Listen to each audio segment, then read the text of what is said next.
शेतकरी बांधवांनो नमस्कार. परत एकदा नव्या व्हिडिओमध्ये मनपूर्वक स्वागत. शेतकरी बांधवांनो, द्राक्ष शेती करत असताना आपल्याला द्राक्षाचं 3 टप्प्यामध्ये काम करणं महत्त्वाचं आहे. त्याच्यामध्ये विश्रांती काळातील व्यवस्थापन असेल, खरड छाटणीनंतरचे व्यवस्थापन आणि गोडी छाटणीनंतरचे व्यवस्थापन. तर शेतकरी बांधवांनो, आज आपण प्रगतशील युवा द्राक्ष शेतकरी राहुल शेठ गाडेकर घारगाव यांच्या द्राक्षाच्या बागेत आहे. आपण पाठीमागं बघू शकता, या ठिकाणी आता खरड छाटणी चालू आहे. राहुल शेठ नमस्कार. आता ही छाटणी चालू आहे, ही कोणत्या प्रकारची छाटणी आणि किती वेळा डोळ्यावर छाटणी करताय?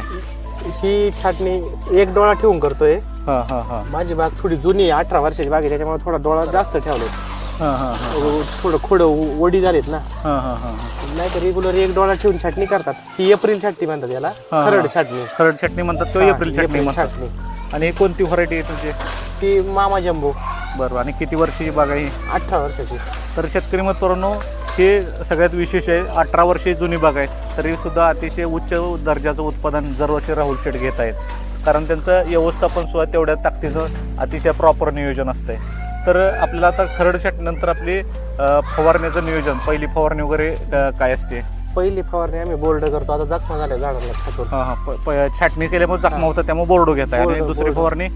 दुसरी फवारणी रेग्युलर आपले डोळे फुटण्यासाठी घेत आहे. तर दुसरी फवारणी शेतकरी बांधवांनी घेत असताना आपल्याला डोळ्याची एक समान फूट होण्यासाठी आपल्याला डॉर्मॅक्स घ्यायचं आहे.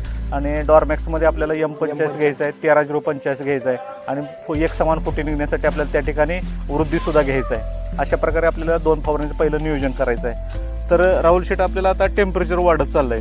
तर टेम्परेचर बॅलन्स होण्यासाठी, कारण काडीमध्ये गर्भनिर्मिती होण्यासाठी टेम्परेचर हा महत्त्वाचा मुद्दा आहे. तर ह्यामध्ये आता तुम्ही आंतरपीक काही नियोजन आहे का? आम्ही याच्यात आहे ना, आता आपण म्हणजे जे निसर्गाने आपल्याला घालून दिले त्यानुसार मागच्या म्हणजे जुनं ते सोनं आपण म्हणतो. बाग छाटणी केल्यानंतर आता मोठमोठ्या शेतकऱ्याला नाही शिकवत, पण आमच्या थोडी शेती आहे. बाग छाटणी केली की आम्ही 2-3 फ्लडिंग करतो बाग फुटाय करता. मोकळं पाणी देत आहे त्याच्या मोकळं पाणी. बरं. त्याच्यामुळे मग आपण 4-5 प्रकारचं कडधान्य टाकून देतो खाली. मग त्याच्यामध्ये बाजरी असेल, ज्वारी असेल, मका असेल, मका, सोयाबीन वगैरे नाही का, तूर, मूग. आणि आपल्या वरती काम चालू ठेवायचं, काडी बनवायचं, खाली ते येईन तसं येईन. म्हणजे 1-2 पाणी. उद्देश म्हणजे गारवा राहिला पाहिजे, टेम्परेचर बॅलन्स झालं पाहिजे. आणि ते नंतर मग काय रोटर मारताय का ते कापून घ्यायचं, काय करतात? रोटर मारून टाकायचं. 1 जूनला पाऊस पडलायच्या आसपास आहे ना, जे होईल तेवढे होईल, बाकी सगळं रोटर मारून टाकायचं आणि बेडला लावून टाकायचं. आपण सेन रेशो म्हणतो जो, तो असा काही कोणत्या औषधातून भेटत नाही. बरोबर आहे. काडी कचरा चुरगाळूनच तो होतो बागेत. बरोबर आहे. तर शेतकरी म्हणतो, राहुल शेठने अतिशय महत्वाचा मुद्दा मांडलेला आहे. कारण टेम्परेचर आज 38-39 पर्यंत गेलेलं आहे. आता येणाऱ्या एप्रिल आणि मे महिन्यामध्ये अजून टेम्परेचरमध्ये अतिशय मोठ्या प्रमाणात वाढ होणार.